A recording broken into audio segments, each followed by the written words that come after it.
Muito bem. Robson vai compartilhar conosco a palavra. Conseguimos chegar aqui às vésperas da Semana Santa, terminando essa série bacana. Que venham outras, porque esse tema foi um tema muito gostoso da gente ver. Encontro junto à Árvore da Vida foi uma série muito especial preparada. E a gente viu o encontro de vários personagens, né? Quem se lembra de algum? Agora eu quero ver. Elias, junto ao pé de zimbro, né? A árvore do medo, né? Quem mais se lembra de algum? Zaqueu teve? Jesus, Alan, muito bem. Jesus foi a semana passada. Foi a semana passada. Vários personagens. A gente viu Moisés, viu alguns. E hoje o Robson trouxe o último e talvez o mais bonito encontro de alguém junto a uma árvore. Essa mensagem que nós vamos ouvir nesse momento. Vamos aproveitar muito. Que Deus te abençoe, Robson. Bom, boa noite a todos então. E esse estudo tem um tema que só o tema já é algo para a gente meditar dia e noite, para a gente meditar durante nosso tempo de comunhão. Eu não sei se tem aqui o tema na tela, mas o tema, né, nós vimos um encontro de vários personagens junto a algum tipo de árvore. E hoje eu vou falar sobre o nosso encontro na árvore da vida. O encontro dos salvos junto à árvore da vida. E só nisso, quando a gente fala sobre esse tema, talvez na mente de vocês já veio alguma imagem. Né? Alguma imagem do céu, alguma ilustração que você tenha visto, ou essa própria imagem aqui, que é a imagem do nosso encontro. Né? A Viviane que sempre fala que ela sempre tem um sonho que ela vê a Igreja do Boa Vista debaixo de uma árvore, a árvore da vida. Né? E eu imagino que é uma imagem parecida com essa que ela tem na mente dela. Mas começando aqui, eu não sei quantos de vocês já assistiram um desenho que tratava desse tema, mas quando eu era criança, eu assistia alguns desenhos de um bichinho, um passarinho que voava e dava risada. E um desses desenhos, um desses episódios, ele encontrava uma fonte. E não era qualquer fonte, não era de qualquer água. Era a fonte da juventude. E a fonte da juventude nesse desenho era algo maravilhoso. Porque, como o nome diz, é a fonte da juventude. As pessoas que entravam nessa fonte, os personagens do desenho que entravam nessa fonte, nunca envelheciam.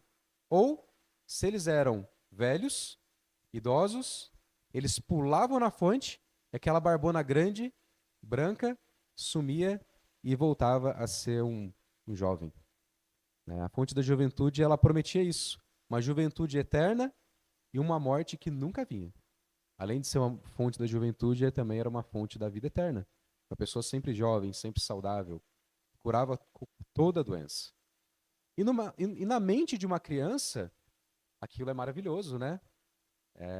Crianças, não só eu quando era criança, mas qualquer um que assistia aquele desenho pensava: como será que deve ser uma fonte dessa? Onde será que a gente acha uma fonte dessa? Será que se eu percorrer entre as montanhas ou no meio da floresta, eu vou achar uma fonte igual essa? A gente pensava, né? E uma outra coisa uma outra história, também que se relaciona um pouquinho com essa aqui, mas é o oposto, na verdade. Essa é da fonte da juventude. Mas tem uma outra história que fala sobre um viajante. E ele gostava de visitar vários lugares diferentes, vários países. Até que ele chegou em uma cidade e ele viu algo muito diferente, algo muito curioso naquela cidade, que era o cemitério daquela cidade. Quando ele passou no cemitério, ele viu várias placas naquele túmulo e, e ele ficou muito, muito triste quando ele viu as placas de túmulo, as lápides daquele cemitério. Porque quando ele olhava as pessoas, ele sempre via o tempo de vida daquelas pessoas menor do que 10 anos. Então imagina você entrar num cemitério e ver lá que as pessoas que foram enterradas ali viveram menos do que 10 anos. Ele ficou muito triste, muito chateado. Ele ficou pensando com ele mesmo: o que será que aconteceu nessa cidade que dizimou tantas crianças? E ele ficou pensando isso até que ele encontrou um funcionário daquele cemitério, um senhor já de idade, E ele perguntou para ele: o que aconteceu?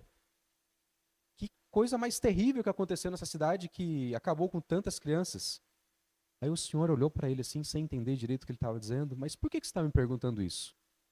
Aí ele falou: eu vi aqui nas placas daqui de cada túmulo que não tem ninguém com mais de 10 anos.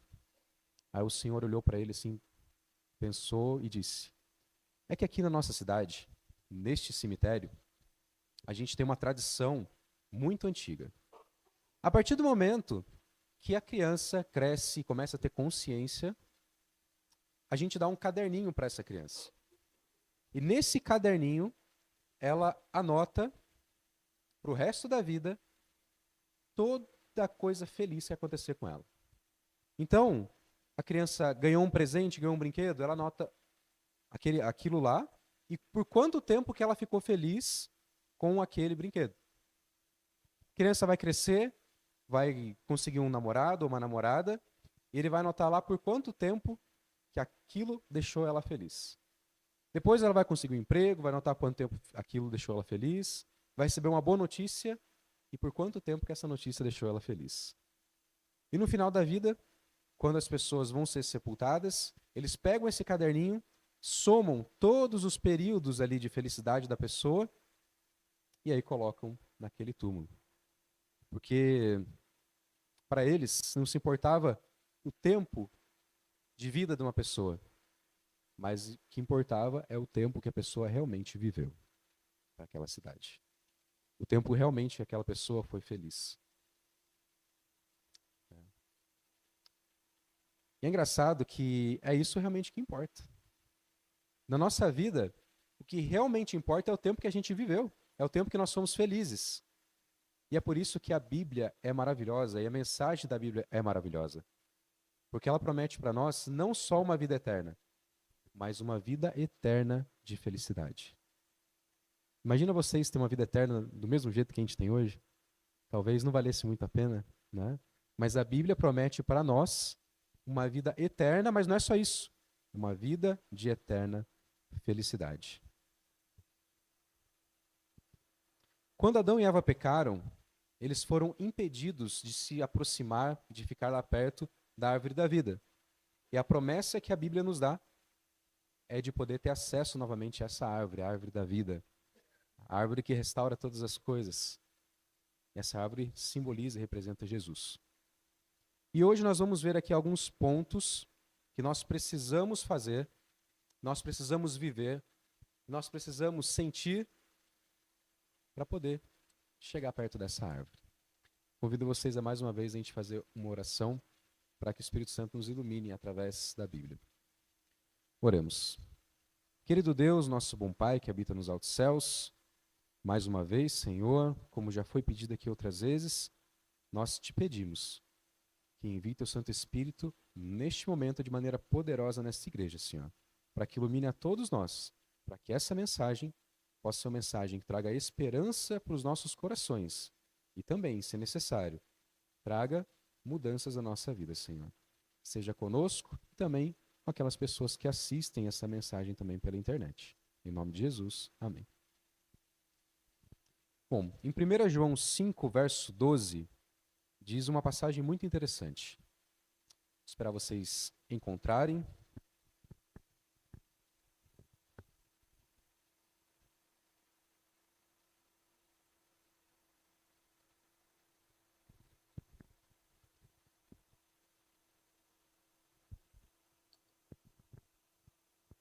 Primeira João 5, verso 12 diz assim: quem tem ouvido tem, quem tem um filho tem a vida. Quem não tem o Filho de Deus não tem a vida.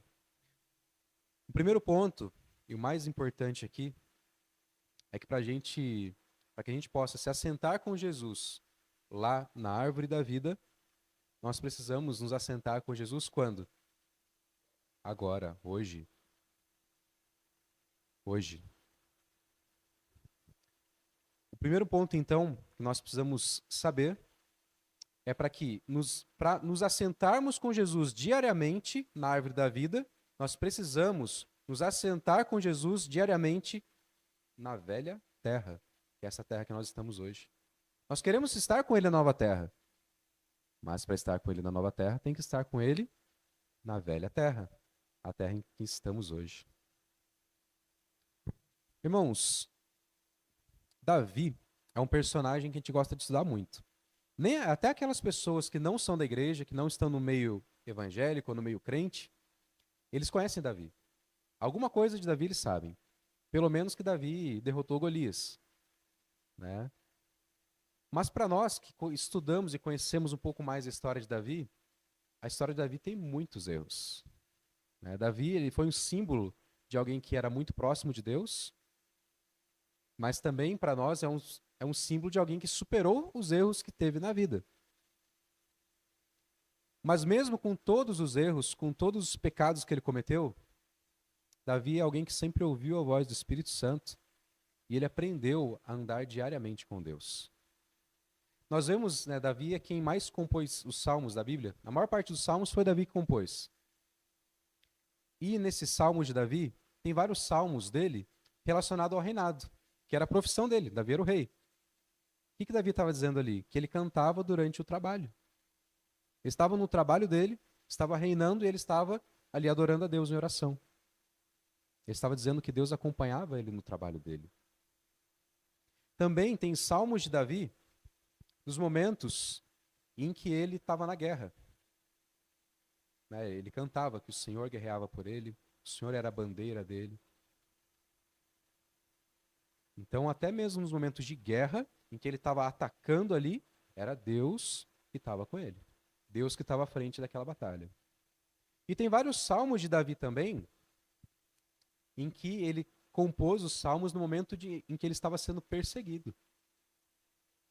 Perseguido pelo rei Saul, perseguido pelo próprio filho. Eram situações muito difíceis. E Davi compôs salmos durante esses momentos. Então não importa se era no trabalho dele, se era no reinado, se era durante a guerra onde ele estava lá batalhando, ou se era o momento quando ele estava sendo perseguido. Davi andava na presença de Deus. E é isso que ele quis mostrar para a gente nos salmos.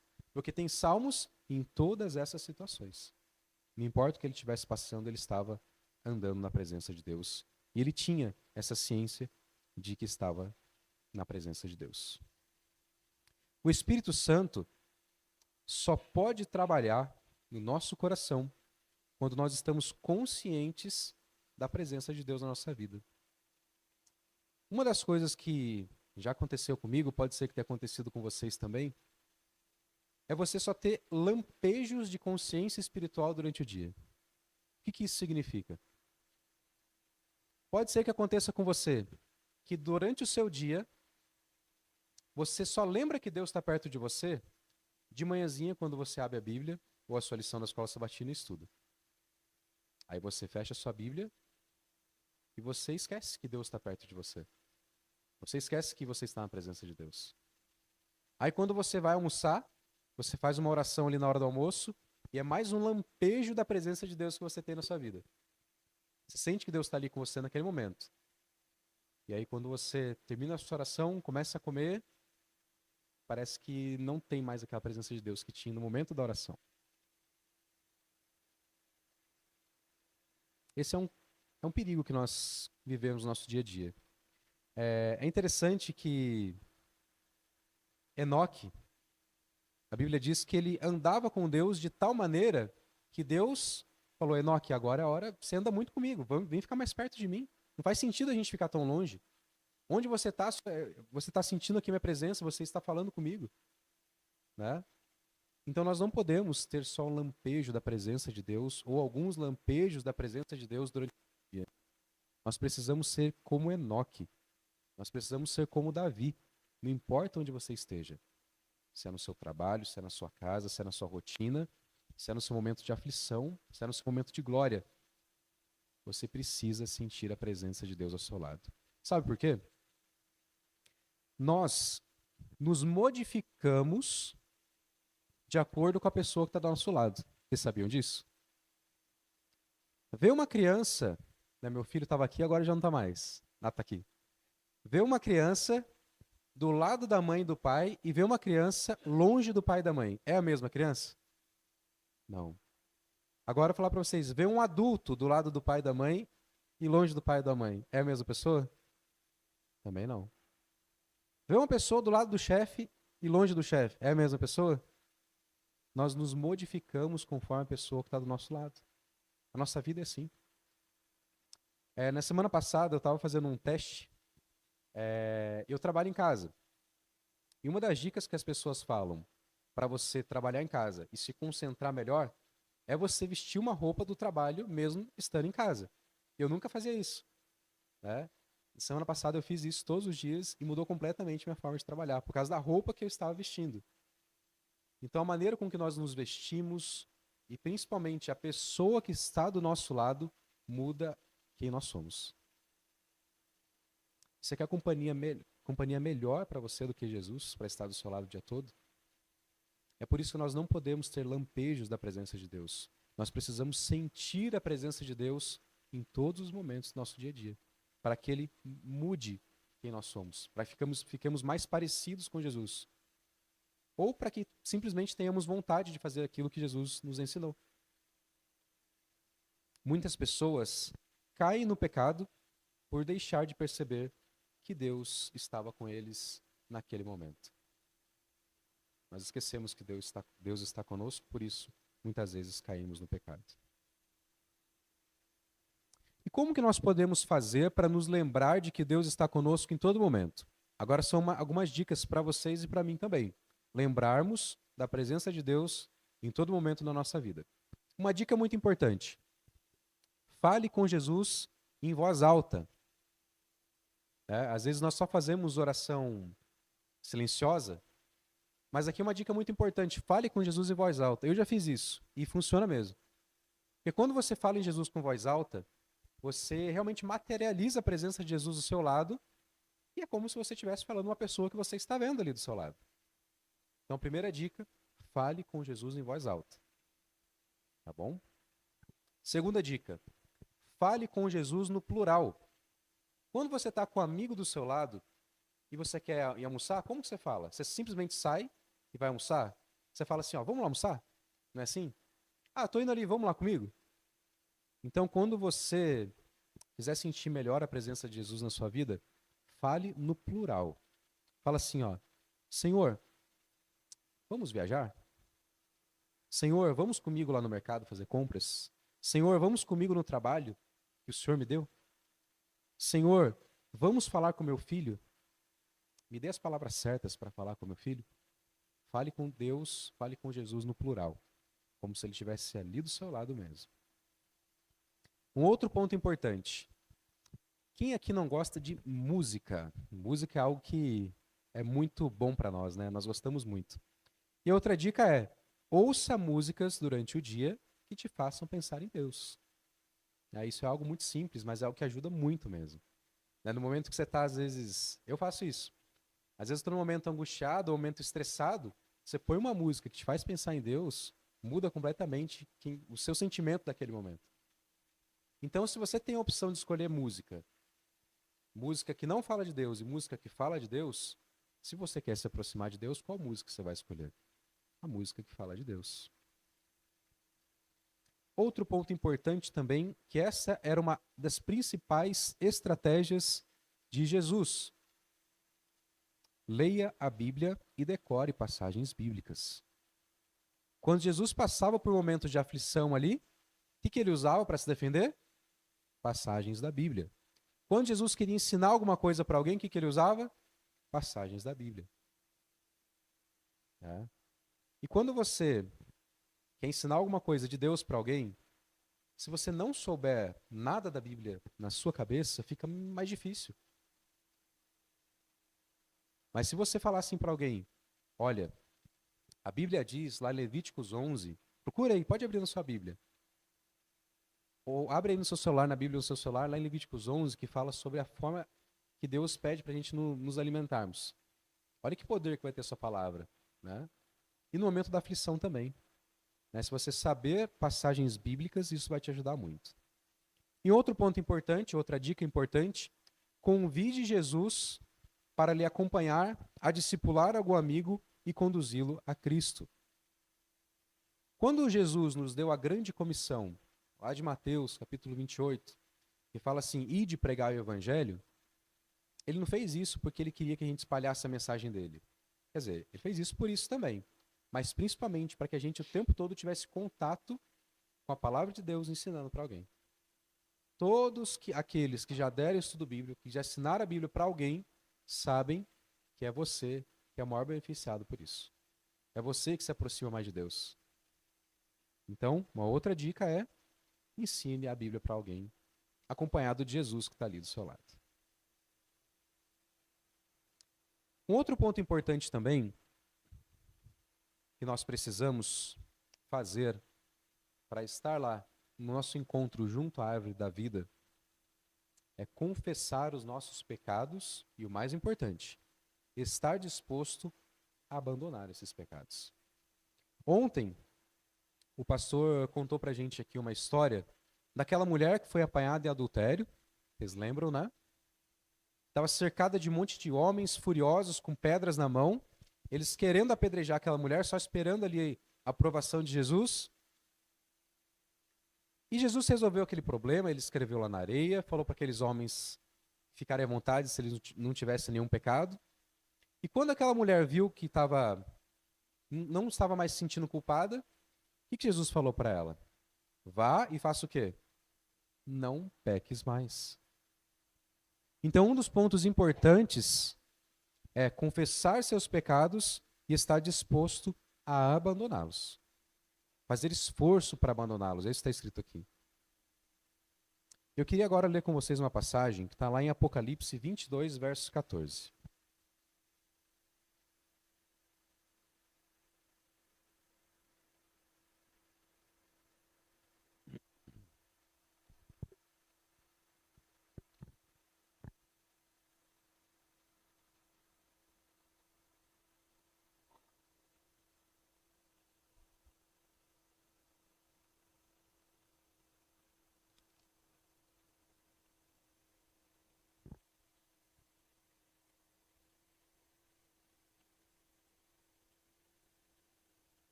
Apocalipse 22, verso 14 diz assim: Bem-aventurados aqueles que lavam as suas vestiduras no sangue do Cordeiro, para que lhes assista o direito à árvore da vida e entrem na cidade pelas portas.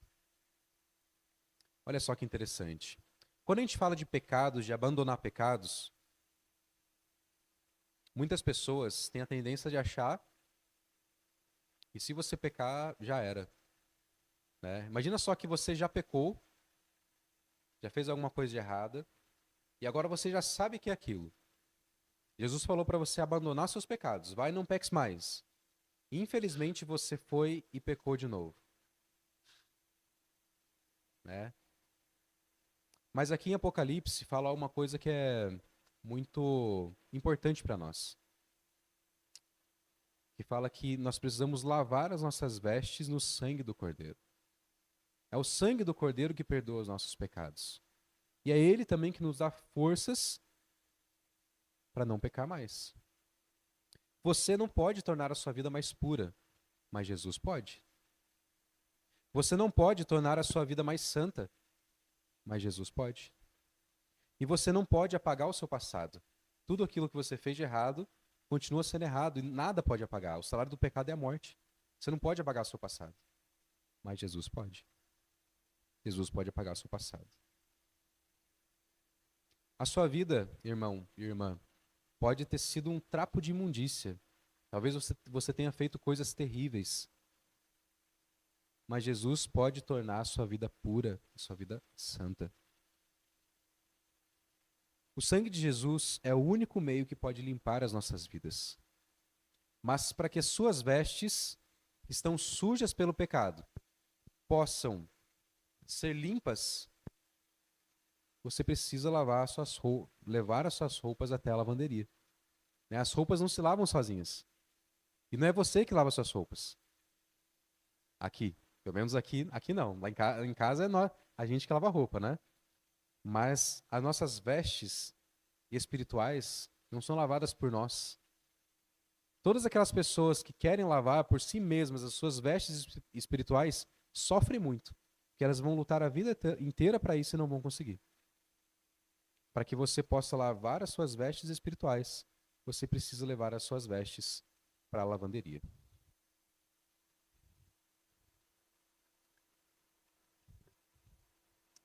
Irmãos, Moisés, quando estava lá no Monte Sinai, aquele monte pegando fogo, né, o fogo de Deus naquele monte, Deus falando com trovões lá com ele falou algo muito interessante. Ele falou que agora ele ia falar sobre a lei dele, os 10 mandamentos. E antes de falar sobre os 10 mandamentos para Moisés e para o povo, Deus deu uma ordem muito importante que precisava ser seguida por todo o povo. Vocês lembram que ordem era essa? E o que o povo deveria fazer para que eles pudessem ouvir a lei de Deus?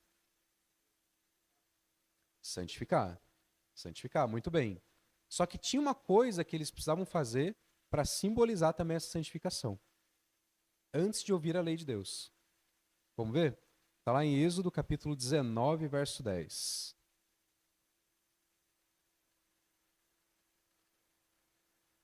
Êxodo.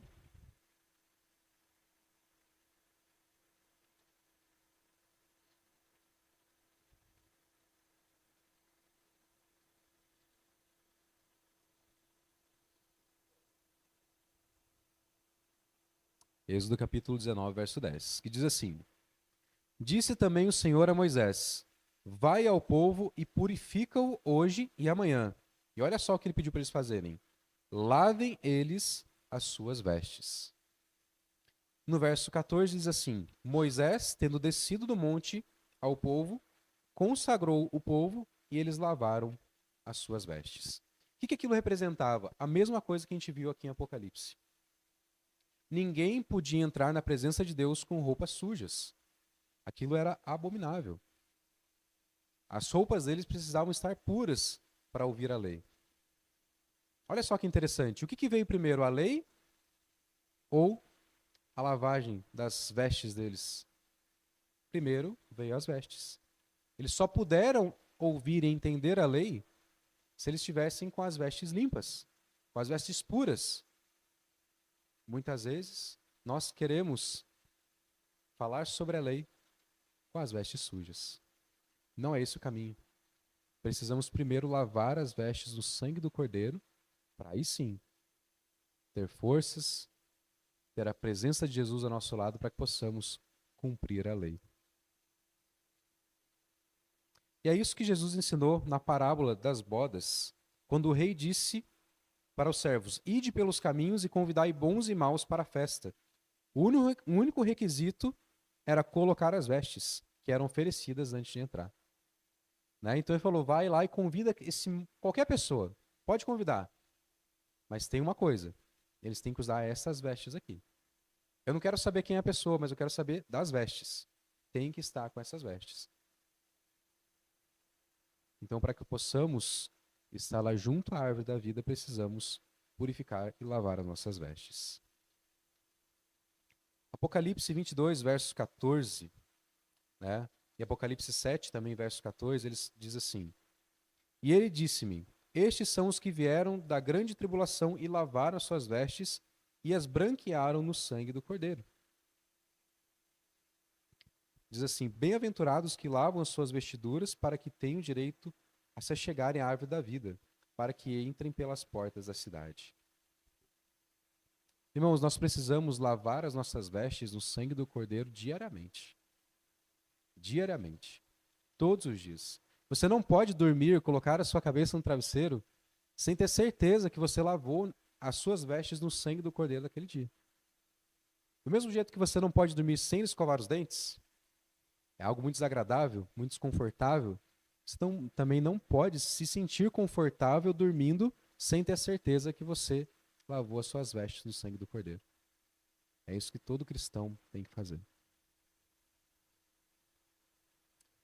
Um outro ponto também muito importante para que possamos estar lá no nosso encontro junto à árvore da vida é ter o nosso nome escrito no livro da vida do Cordeiro.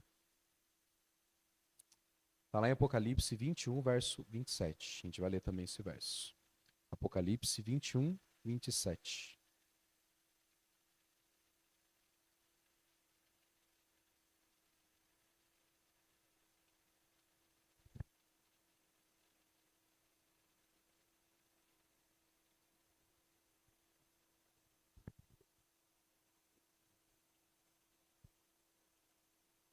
Diz assim: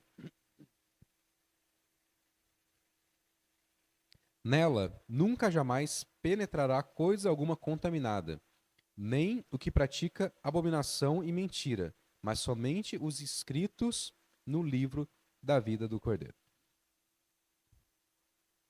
Para entrarmos então na cidade, onde está a árvore da vida, precisamos ter o nosso nome escrito no livro da vida. E no céu, né, a Bíblia nos traz que existem pelo menos 2 livros no céu. O primeiro livro é o livro do registro de ação, das ações. Tudo aquilo que nós fazemos é registrado nos livros do céu. Há um memorial escrito diante de Deus, no qual estão registradas as boas ações dos que temem ao Senhor, e para que se lembram do seu nome. Está lá em Malaquias 3,16. Suas palavras de fé e seus atos de amor estão registrados no livro do céu. Isso é uma coisa que Neemias sabia, que ele disse assim: Deus meu, lembra-te de mim e não apagues as beneficências que eu fiz à casa de meu Deus. Ele sabia que estava escrito em algum lugar. Ele pediu para Deus não apagar aquilo lá. Os Salmos também fala assim: registra tu mesmo o meu lamento e recolhe as minhas lágrimas em teu odre. Acaso não estão notadas no teu livro? Então tudo aquilo que a gente faz, todas as nossas boas ações também, estão escritas no livro das ações. Aquilo que conta sobre a nossa vida. Sabe aquele caderninho que eu falei para vocês naquela ilustração, que eles anotavam tudo o que acontecia de bom? Existe um livro no céu que também anota todas as nossas ações. No livro O Grande Conflito, que hoje a gente pode falar que o Brasil inteiro, né, é um livro que o Brasil inteiro tem acesso, o Brasil inteiro está lendo, para a glória de Deus, tem uma passagem que fala assim, que é muito interessante. No livro Memorial de Deus, toda a ação de justiça está imortalizada. Isso dá a entender que é para sempre. Sempre vai estar escrito nesse livro. Ali, toda a tentação resistida, todo o mal vencido, toda palavra de eterna compaixão que se proferir estão fielmente historiados. Todo ato de sacrifício, todo sofrimento e tristeza suportados por amor de Cristo está registrado. Olha só que interessante. Durante o dia, durante a nossa vida, nós temos muitas tentações, certo? Você não pode ficar chateado de se sentir tentado. Porque Jesus falou que ia ser assim mesmo. A gente ia ter muita tentação. Mas na oração do Pai Nosso, o que ele ensinou pra gente? Não nos deixe cair em tentação. Ou seja, as tentações iriam vir. Mas ele fala assim: não nos deixe cair em tentação, mas livra-nos do mal. Eu entendo que esse livra-nos do mal é justamente o mal da tentação que está vindo. Né?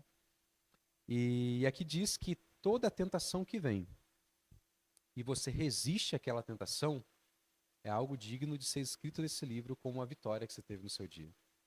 Olha só que interessante. Uma outra coisa também, um outro livro que também tem no céu, é o que nós vimos aqui, o livro da vida. O livro da vida, irmãos, é o livro onde está escrito o nome de cada um de vocês, de cada um de nós. É o livro onde está escrito o nome de todas as pessoas que aceitaram o sacrifício de Jesus. E também passaram pelo batismo, da maneira com que Jesus nos ensinou.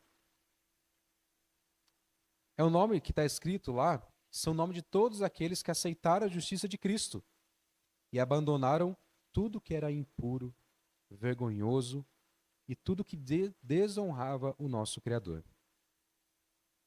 O nome escrito lá no livro da vida é o nome daquelas pessoas que Cristo perdoou e agora estão vivendo uma nova vida pelo poder do Espírito Santo.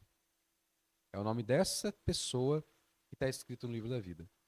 Então, se você, no momento em que eu li aqui, o nome do tipo de pessoa que tem o nome escrito no livro da vida, você pensou em você mesmo?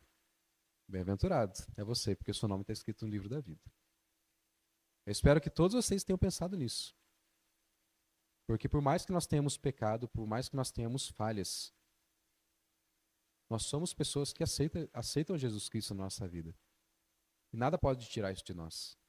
O pecado não é maior que o sangue de Jesus. Aquilo que Jesus fez por nós é algo muito grande. E é bom que Deus deixou esses exemplos para nós na Bíblia. Os discípulos de Jesus, irmãos, eram pessoas que tinham feito coisas muito ruins, alguns deles. E mesmo assim, foram pessoas que foram dignas de escrever livros falando sobre Jesus. Pessoas que nos incentivam hoje a estar mais perto de Jesus. Eles sentiram o poder do sangue de Jesus na vida deles, mesmo fazendo tantas coisas ruins. Mesmo negando a Jesus depois de ter andado um bom tempo com Jesus. Então, se essas pessoas sentiram ali que eles foram lavados no sangue do Cordeiro e o nome deles estava anotado no livro da vida, nós também precisamos ter essa certeza que o nosso nome está também no livro da vida. Lá em Lucas 10, verso 20, Jesus diz assim: alegrai-vos, porque o vosso nome está arrolado nos céus, está escrito no rolo dos céus, no livro da vida.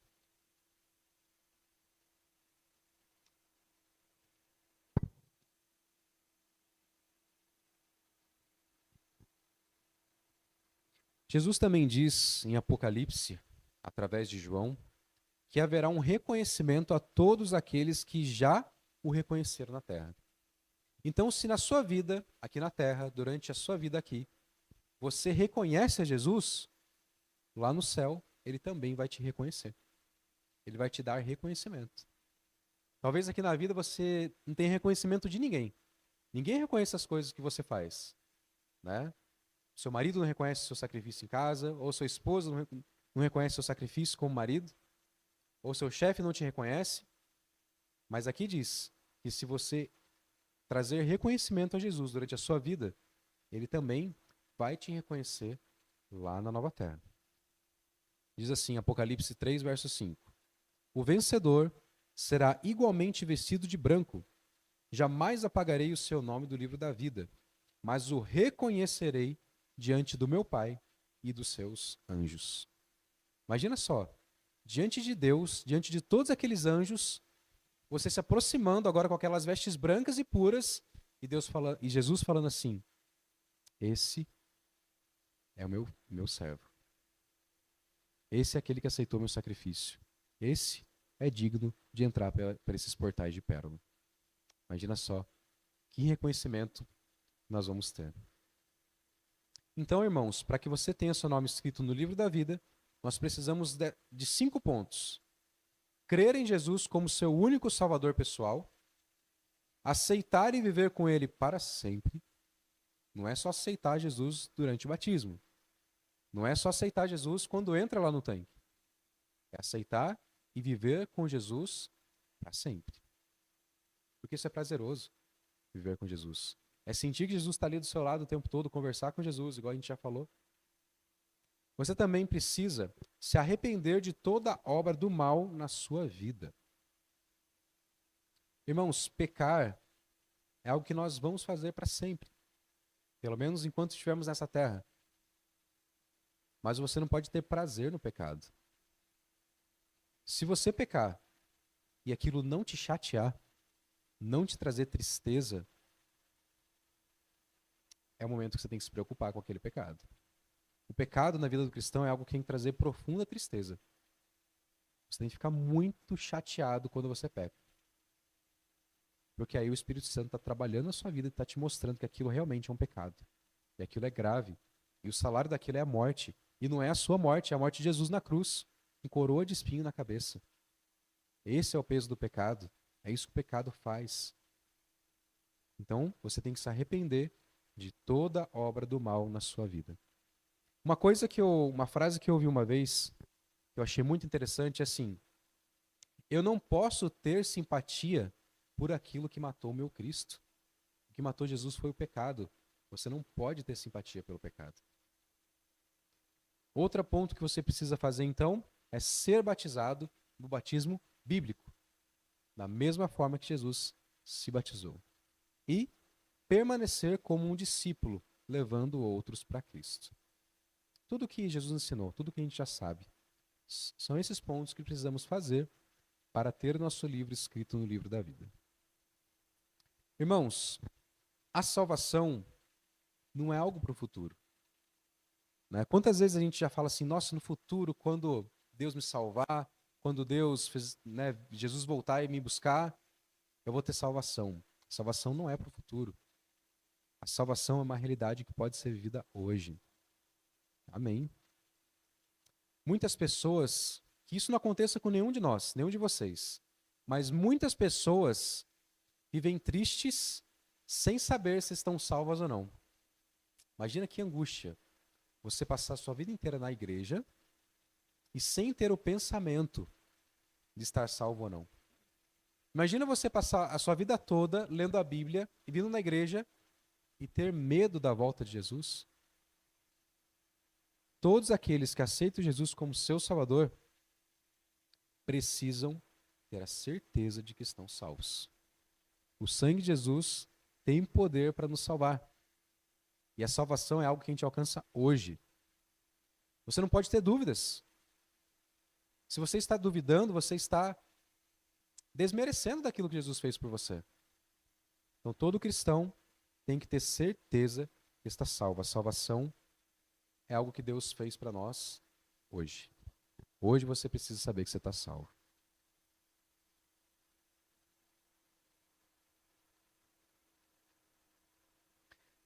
E uma coisa para a gente lembrar.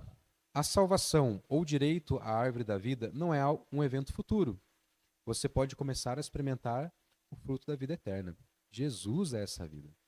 A árvore da vida, irmãos, é um grande símbolo de Jesus. O próprio Jesus falou, eu sou a árvore, eu sou a videira, vocês são os ramos. Permaneçam em mim e vocês vão ter frutos. Mas sem mim vocês não conseguem fazer nada. Então essa árvore da vida, essa árvore bonita que nós vemos aqui, é uma árvore que simboliza Jesus, que simboliza Cristo. E você tem o acesso à árvore da vida todos os dias e todos os momentos. Neste momento aqui, ou na sua casa, em casa, você tem acesso à árvore da vida. Está do seu lado, o tempo todo. Nós precisamos aproveitar o acesso que nós temos à árvore da vida. Olha só que interessante, irmãos. Existe uma comparação entre o Gênesis e o Apocalipse, quando nós falamos sobre a árvore da vida e sobre a criação de Deus. Em Gênesis 1, capítulo 1, fala que os céus e a terra vão ser criados. Em Apocalipse 21, verso 1, diz que vão ser criados novos céus e nova terra.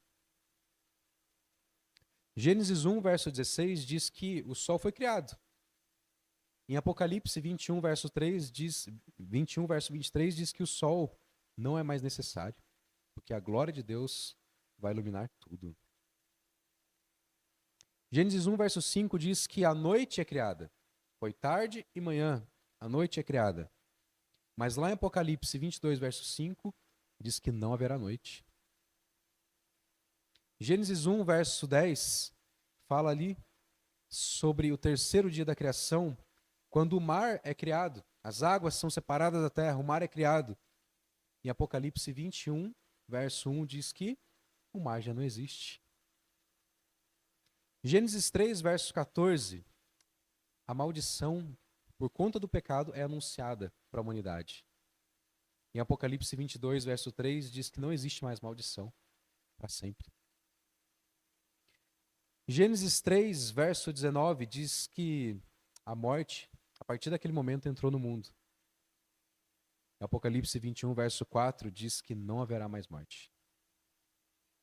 Em Gênesis 3, verso 24, diz que o homem foi expulso do jardim e foi afastado da árvore da vida.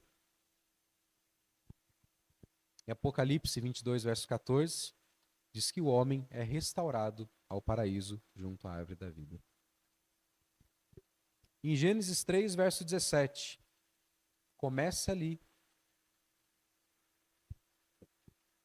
a tristeza e a dor a entrarem no mundo.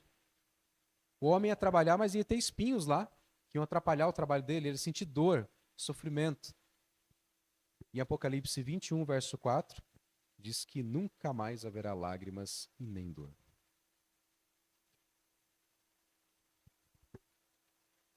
Irmãos, em 1871, lá na cidade, lá em Chicago, aconteceu um grande incêndio. Um grande incêndio que acabou com a cidade, acabou com aquele lugar. Mas lá tinha um evangelista que morava lá, ele tinha uma casa lá, ele morava, era estabelecido naquele lugar, e o nome dele era Dwight Moody. Então, na hora do incêndio, né, as pessoas fugiram daquela cidade, e o Dwight também fugiu daquela cidade, e esperaram o incêndio ser controlado e apagar o fogo.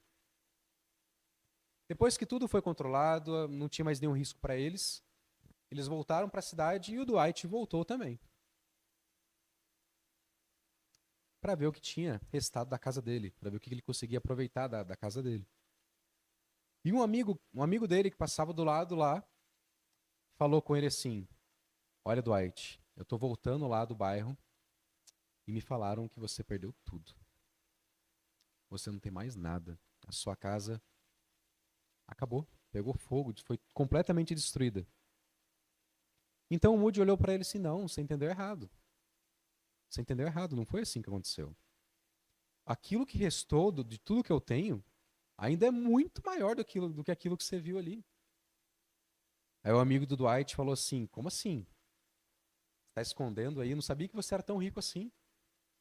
A gente sempre cresceu junto, você nunca me falou de toda a sua fortuna, né, de todas as coisas que você tem.